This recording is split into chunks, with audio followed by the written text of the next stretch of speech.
El 19 de junio de 1986, Len Bias era el hombre más feliz del planeta. 2 días antes, los Boston Celtics lo habían elegido con el segundo pick del draft. El equipo más ganador de la historia acababa de elegirlo a él. Tenía 22 años, un contrato millonario con Reebok firmado esa misma semana y toda una vida por delante. 48 horas después, estaba muerto. Pero lo que nadie te cuenta es lo que pasó después. Porque la muerte de Len Bias no fue solo una tragedia personal, fue el momento en que el deporte, la política y el poder colisionaron de una forma que todavía hoy afecta a millones de personas. Su historia cambió las leyes antidrogas de Estados Unidos, destruyó a su familia y dejó una pregunta sin respuesta que sigue persiguiendo a todos los que lo conocieron. ¿Cómo llegó aquí un chico que lo tenía todo? James Bias nació en Landover, Maryland, en 1963. En casa lo llamaban Len. Era el mayor de 4 hermanos, en una familia cristiana de clase media trabajadora. Su padre, James Sr., trabajaba en construcción. Su madre, Eunice, era predicadora. Desde pequeño, Len era diferente, no por el talento, eso vino después, sino por el hambre. Tenía una necesidad de demostrar algo que sus propios compañeros no terminaban de entender.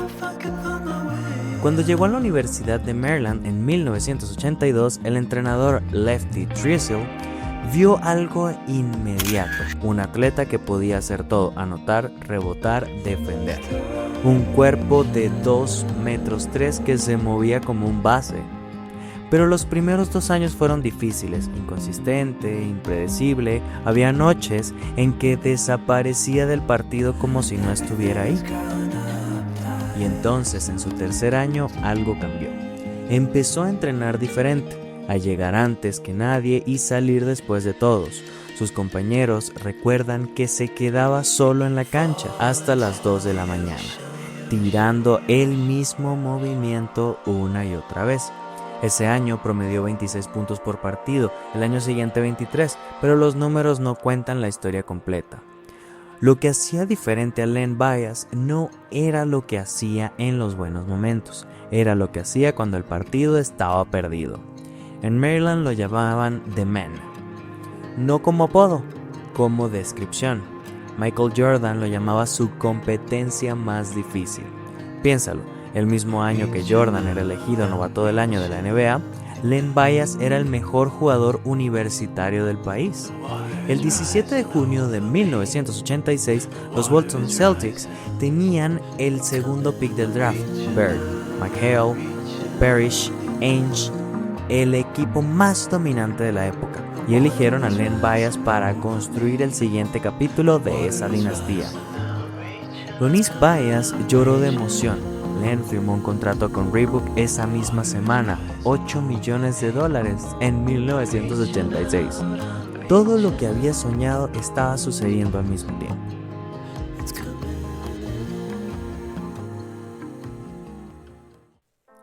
Len Bias regresó a Maryland y después del draft quería celebrar con sus amigos, con las personas que lo conocían de antes de la fama. Lo que sucedió en las siguientes horas es algo que los testigos de esa noche tardaron décadas en contar con claridad. En la madrugada del 19 de junio, en una habitación del dormitorio Washington Hall, Len Bias consumió cocaína junto a 3 compañeros. No era la primera vez, pero esa noche algo fue diferente. A las 6:32 de la mañana, uno de sus amigos llamó al número de emergencia. La voz temblaba. Cuando los paramédicos llegaron, Len estaba en el suelo, sin respuesta. Sufrió 2 convulsiones masivas. Lo trasladaron a urgencia al Leland Memorial Hospital. Los médicos trabajaron durante horas. A las 8:55 de la mañana, Len Bias declarado muerto. Causa: paro cardíaco por intoxicación a los 22 años de edad. Alguien tuvo que llamar a su madre.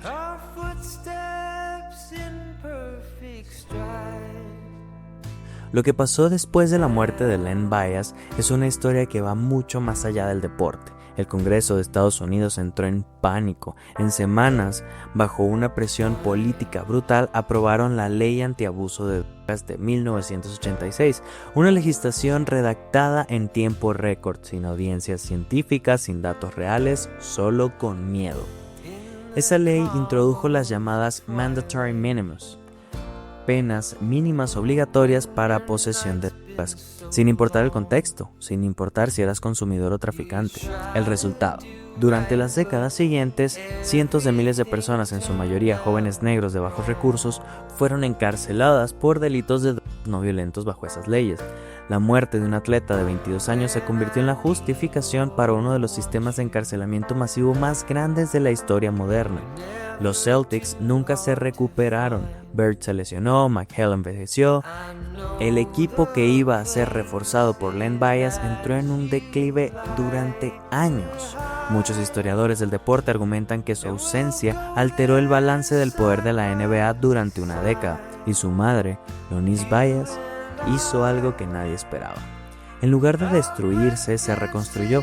Fundó una organización de prevención de drogas, empezó a dar conferencias en escuelas, en prisiones, en iglesias. Pasó las siguientes 3 décadas hablando del hijo que perdió para que otros padres no vivieran lo mismo.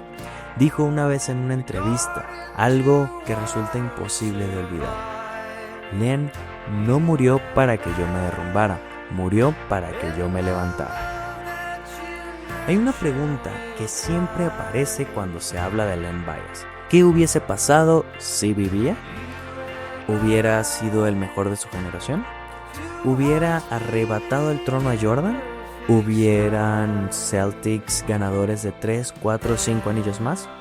Nunca lo sabremos, pero hay otra pregunta menos romántica y más incómoda.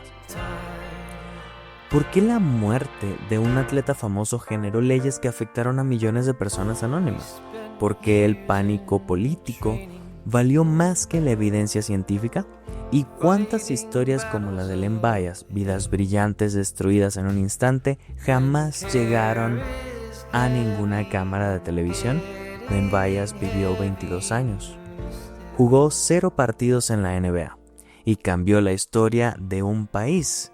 Eso dice algo sobre él y algo sobre nosotros. Si esta historia te llegó, suscríbete. Cada semana traemos el lado humano del deporte que los grandes medios no cuentan. Nos vemos en el próximo. Yo les cuento. Hasta luego y sean bienvenidos a Rostros del Deporte.